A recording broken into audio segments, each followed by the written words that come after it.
What's up, Savage King? It's your boy Dunbeezy, and today our skate tutorial is going to be a little different. Instead of teaching you a move, I'm going to teach you new ways to do a move that we all know.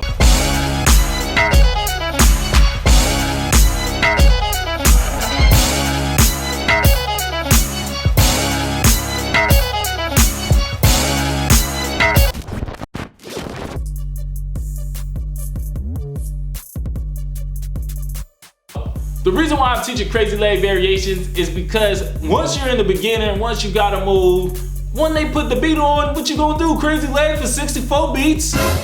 What, all your friends clap? Pull up, pull up, pull up, just pull up. No, you need more moves.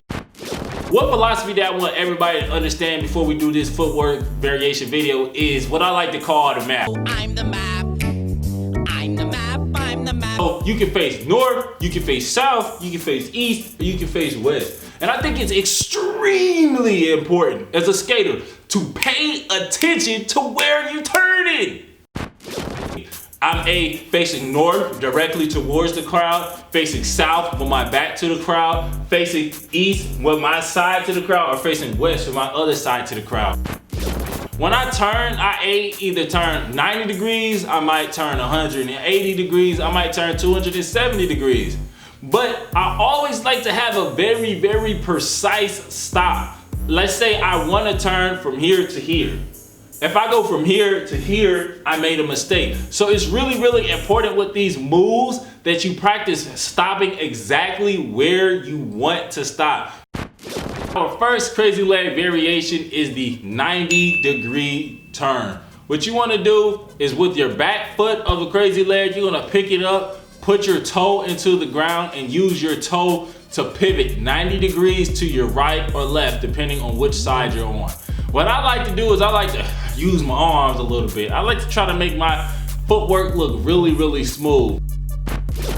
The next move is going to be very, very similar to the first move, but you have to keep this in mind. This is where your control comes in. This is where your creative ability comes in.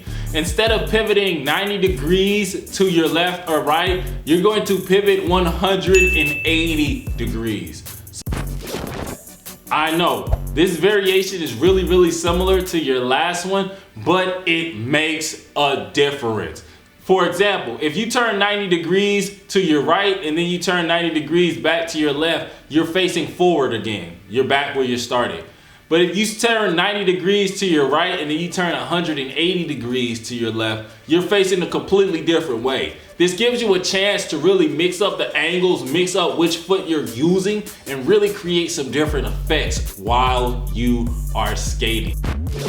It can also give you a chance to turn all the way to the side and show them your profile. Because I know like in Chicago, they do a lot of taps, they doing a lot of footwork like that. If the crowd's in front of you and you're doing all your taps and footwork to the front, they can't really feel it like that. But if you hit it, bang it to the side, now they can see you stretch, now they can see your bangs.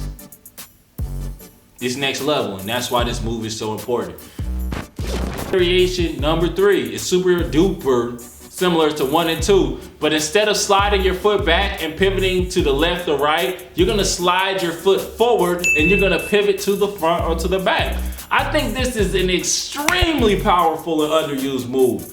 Extremely. Like when you in Chicago, you see black, loop, toe down, pivot to the back, come back. This isn't the same as that, but it's the same idea. Changing the way that you're facing the audience. Are you facing them to the front, but now you're facing them to the back? Even doing the same move in a different direction, it feels different, it gives a different look. So it's very, very powerful. So for our fourth variation, the first thing that you're gonna need to do is you're gonna need to have your side to the crowd. So you can use your 180-degree rotation to turn any way that you want. Now, what you're gonna do is, let's go with our right foot. You're gonna pick up your right toe and you're gonna slide your right toe to the end of your left skate, not very far. On your left leg, you want your left leg to be completely extended. You want to be standing up completely straight because that's what gives the look and that's what gives the line for the move. Then you're gonna drop the heel of your right skate and you're gonna drag it back to where your left skate is while dragging your left foot up on its toe. So you're just doing kind of like a toe skip move on your skate. Well, anyway, if you like my video, you like my tutorials, you've been watching for a little bit, you haven't quite subscribed, make today the day. Please like, please subscribe, and please comment any new skate moves that you're trying to learn. Well, until next time, see you guys. Bye.